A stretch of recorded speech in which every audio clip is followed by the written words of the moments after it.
хайр дуусаад хаана үлддэг вэ?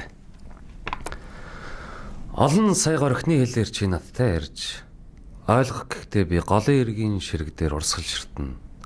Орой өдөшгүй чиний тухай бодох, зөвхөн чиний тухай бодхол ойлгомжгүй хэрнээ хамгийн энгийн үйлбэр шиг надад санагдана.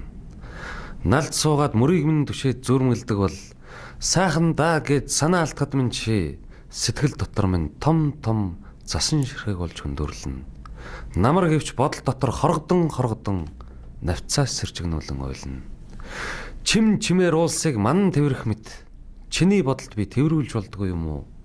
Чимээ гаргалгүй өөрийн чин доторх өрөөний ширхэг тоосыг үргэлгүй чамайг бодож санааны тань чийдэнгийн гэрэлд дулаацж болохгүй гэж юу? Миний хэлээр чи зүудлэхэд би чиний очиж үзээгүй газарт очиж чиний хэлээр би зорчиход миний ойлгохгүй хэлээр чи зүудэлдэг. Чиний дотор миний очиж чадахгүй бүхэл бүтэн газар байгаа юм шиг санагдахад чиний сэтгэлийн эхлэлийг судлах гэж бадаг шүлэг цоохорлож би алхана. Би амьд байгаа чиний тухай бодол орж ирэхээр мэдэрдэг. Чи гэвч мэддэг үгүйг мэдэхгүй ч орд тас мартаагүй л яваа намайг. Би мэдрээд л буй учраас чи оршоод л буй учраас чиний амьсгалын чимээ зүрхэн дотроос сонсогцоор л байдаг.